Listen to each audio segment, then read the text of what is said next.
Hello, আসসালামু আলাইকুম viewers, কেমন আছেন সবাই? আশা করি ভালো আছেন। তো আমাদের আজকে ভিডিওর আলোচনার বিষয় হলো কীভাবে আপনি আপনার পিসিটাকে ফাস্ট করবেন।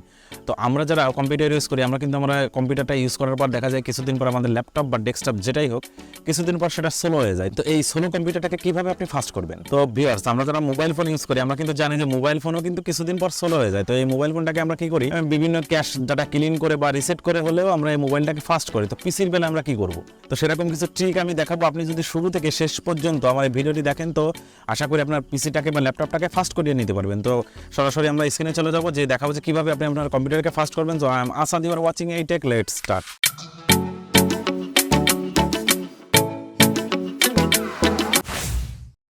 তো ফার্স্ট স্টেপে আমরা কি করব, আমাদের সি ড্রাইভটাকে আগে ক্লিন করব। সেটার জন্য আমরা দিস পিসিতে চলে যাব, এসে এই যে লোকাল ডিস্ক সি ড্রাইভ যেটাতে আমাদের উইন্ডোজ থাকে, তো এটার উপর মাউসের কার্সারটা রেখে রাইট বাটনে ক্লিক করে আমরা এই প্রপার্টিজের উপর ক্লিক করব। করার পর এই যে ডিস্ক ক্লিন আপ, এখানে একটা ক্লিক করব। আমরা ডিস্ক ক্লিন আপের উপর ক্লিক করার পরে যে ক্লিন আপ সিস্টেম ফাইলস, এখানে একটা ক্লিক করব। ক্লিক করার পরে আমাদের এটা ক্যালকুলেটিং হবে। তো হওয়ার পর আমরা এই সবগুলোই টিকমার্ক, যদি আপনাদের দেওয়া না থাকে টিকমার্ক উঠিয়ে দিবেন। এরকম টিকমার্ক দেওয়া থাকবে, দিয়ে আমরা এই যে এখানে ওকে বাটনে ক্লিক করে আমরা এই ডিস্কটাকে ক্লিন করে ফেলবো। একদম আমাদের লোকাল ডিস্ক সি ড্রাইভের এই ফাইলগুলো ক্লিন করলে আমাদের উইন্ডোজের উপর কোনো প্রভাব পড়বে না, বরং আমাদের সি ড্রাইভটা ক্লিন হবে এবং কম্পিউটারটি ফাস্ট কাজ করবে। তো আমরা এটাকে এখানে ওকে বাটনের উপর ক্লিক করে ডিলিট ফাইলের উপর ক্লিক করে এই সি ড্রাইভটাকে আমরা ক্লিন করে দেবো। তো ফার্স্ট স্টেপে আমরা এই কাজটি করবো। তো সেকেন্ড স্টেপে এসে আমরা আমাদের কিবোর্ডের উইন্ডোজ প্লাস আর বাটনে ক্লিক করে এখানে ফার্স্টে টেম্প লিখব। লিখে ওকে করব। ওকে করার পর এই যে ফাইলগুলো সবগুলো আমরা ডিলিট করে দিব। কন্ট্রোল এ দিয়ে অল সিলেক্ট করে ডিলিট বাটনে ক্লিক করে আমরা সব ফাইলগুলোকে ডিলিট করে দিব। তো আবার আমরা উইন্ডোজ প্লাস আর এর উপর ক্লিক করে এখানে %temp% লিখব। এই যে এটা লিখে আমরা আবার ওকে বাটনে ক্লিক করব। ক্লিক করার পরে এখানে যে ফাইলগুলো আছে সবগুলোকে কন্ট্রোল এ দিয়ে সিলেক্ট করে এগুলোকেও সম্পূর্ণ ডিলিট করে দিব। যেটা ট্রাই অ্যাগেইন দেখাবে সেটাকে আমরা স্কিপের উপর ক্লিক করে স্কিপ করে দিব।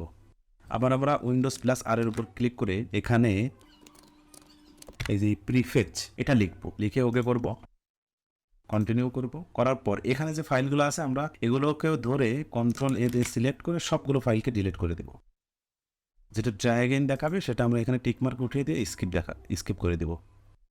করে দেওয়ার পর আমাদের রিসাইকেল বিনটাকে আমরা ক্লিন করে দিব। তো আমাদের সেকেন্ড স্টেপে এই কাজগুলো করতে হবে। থার্ড স্টেপে এসে আমাদের এই যে টাস্ক বারের উপর মাউসের কার্সারটা রেখে আমাদের মাউসের রাইট বাটনে ক্লিক করে আমরা এই টাস্ক ম্যানেজার এখানে একটা ক্লিক করব। টাস্ক ম্যানেজারের উপর ক্লিক করার পর এই যে স্টার্ট আপ এখানে একটা ক্লিক করব। তো এখানে ক্লিক করার পর দেখেন অনেক অ্যাপস আছে এখানে যা আমরা ইউজ করি না, তারপরেও আমাদের এখানে অটো রানিং হয়ে আছে, মানে এই অ্যাপসগুলো ব্যাকগ্রাউন্ডে কিন্তু রানিং আছে। তো এই অ্যাপসগুলোকে মূলত আমরা ডিসেবল করে দেবো, কারণ এই ব্যাকগ্রাউন্ডে এই অ্যাপসগুলো রানিং থাকা মানে আপনার এক্সট্রা র্যামটা খেয়ে ফেলা। সো আমরা এখানে এসে যে অ্যাপসগুলো আমরা ইউজ করি না, ধরেন এই যে মাইক্রোসফট এজ, এটা আমি কখনো ইউজ করি না, বাট আমার ব্যাকগ্রাউন্ডে এটা রানিং হয়ে আছে। তো এটার উপর মাউসের রাইট বাটনে ক্লিক করে ডিসেবলের উপর ক্লিক করব। তারপরে এই যে উইন্ডোজ স্ক্রাইব, এটাও আমি ইউজ করি না, তো এখানে মাউসের রাইট বাটনে ক্লিক করে ডিসেবল করে দেবো। মোট কথা এখানে যে অ্যাপসগুলো আমরা ইউজ করি না সেগুলোকে আমরা এখান থেকে ডিসেবল করে দেবো, তাতে করে আমাদের র্যামটা অনেকটা ফ্রি হবে। ফোর্থ স্টেপে এসে আমরা এই যে আমাদের দিস পিসি, এটার উপর মাউসের রাইট বাটনে ক্লিক করে আমরা প্রপার্টিজের উপর ক্লিক করব। ক্লিক করার পর একটু নিচের দিকে আমরা আসার পর এই যে অ্যাডভান্স সিস্টেম সেটিংস, এখানে একটা ক্লিক করব। আমরা ক্লিক করার পর এই সেটিংসে ক্লিক করব, করে এখানে যে অ্যাডজাস্ট ফর বেস্ট পারফরমেন্স এখানে একটা ক্লিক করে দিয়ে আমরা এই অ্যাপ্লাই বাটনে ক্লিক করে আমরা ওকে করে দিব।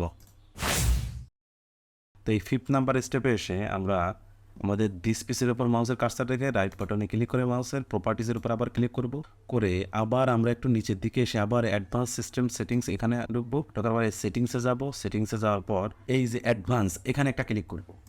করার পর আমরা যদি এই লেখাটা পড়ি, তো এখানে এই লেখাটার অর্থ হলো আপনার হার্ড ডিস্কের যে স্পেসটা আছে সেই স্পেসের কিছু জায়গা আপনি আপনার কম্পিউটারের র্যাম হিসেবে ব্যবহার করতে পারবেন। তো আপনার হার্ড ডিস্কের যে স্পেসটা আছে এখান থেকে আপনি কিছুটা স্পেস আপনার র্যামের জন্য ব্যবহার করতে পারবেন, অর্থাৎ ভার্চুয়াল র্যাম ক্রিয়েট করতে পারবেন আপনি। তো এই ভার্চুয়াল র্যাম ক্রিয়েট করার জন্য আমরা এই চেঞ্জের উপর ক্লিক করব। আমরা যদি আমাদের পিসির র্যামটা বাড়িয়ে নিই, ভার্চুয়াল র্যামটা, তো অবশ্যই আমাদের পিসিটার তুলনামূলক বেশি ফাস্ট হবে। তো সেটার জন্য আমরা এই চেঞ্জের উপর ক্লিক করব। চেঞ্জের উপর ক্লিক করে এই যে টিক মার্ক দেওয়া আছে এটা উঠিয়ে দিয়ে এই কাস্টম সাইজ এখানে আমরা ক্লিক করব, করে আমি 5 জিবির মতো ভার্চুয়াল র্যাম বাড়াবো। সো আপনারা আপনাদের ইচ্ছা মতো আপনাদের হার্ড ডিস্কের স্পেসের উপর ডিপেন্ড করে আপনারা আপনাদের মতো করে বাড়িয়ে নেবেন। তো সবসময় খেয়াল রাখবেন যে আপনি 1 জিবি সমান সমান 1024, এটাতে আপনি গুণন দিয়ে যে কয় জিবি বানাতে চান গুণন দিয়ে যে সংখ্যাটা হবে সেটা আপনি এই ইনিশিয়াল সাইজের উপর বসাবেন আর ম্যাক্সিমাম এমবি এখানেও বসাবেন। তো আমি 5 জিবির মতো বাড়াবো, তো আমি এখানে বসিয়ে দেব। বসিয়ে দিয়ে আমি এই যে সেট অপশনে ক্লিক করব। সেট অপশনে ক্লিক করে আমি যদি ওকে করি, ওকে করার পর দেখেন এখানে একটা লেখা আসতেছে যে আমার কম্পিউটারটা রিস্টার্ট করার পর আমার এই মেমোরিটা অ্যাপ্লাই হবে। তো আমরা ওকে বাটনে ক্লিক করব। তো এই ভার্চুয়াল র্যামটা বাড়িয়ে নিলে হবে কি আপনার কম্পিউটারটা আগের চেয়ে বেশি ফাস্ট কাজ করবে। আপনার কম্পিউটার যখন র্যাম প্রয়োজন হবে এই ভার্চুয়াল র্যাম থেকে সে র্যাম নিয়ে কাজ করতে পারবে। তো আপনার হার্ড ডিস্কের স্পেস অনুযায়ী আপনি বাড়িয়ে নেবেন। হার্ড ডিস্কের সব স্পেস আপনি যে ভার্চুয়াল র্যাম করে একদম হার্ড ডিস্ক ফুল করে দিবেন বিষয়টা এমনও না। আপনি একটু হার্ড ডিস্কের স্পেসটা একটু খালিও রাখবেন, সেইভাবে আপনি আপনার ইচ্ছা মতো যতটুকু দরকার আপনি এই ভার্চুয়াল র্যামটা বাড়িয়ে নিয়ে কাজ করতে পারবেন। টোটাল আমি এই যে 5টা স্টেপ দেখালাম, এই 5টা স্টেপ যদি আপনি কমপ্লিট করেন তো আপনার পিসি আগের তুলনায় অনেক বেশি ফাস্ট কাজ করবে আমি আশা করি। তো ধন্যবাদ, সবাইকে ভালো থাকবেন। আর আমাদের চ্যানেলটিকে সাবস্ক্রাইব করবেন, আর যারা ফেসবুক থেকে দেখছেন তারা অবশ্যই আমাদের পেজটিকে ফলো করবেন।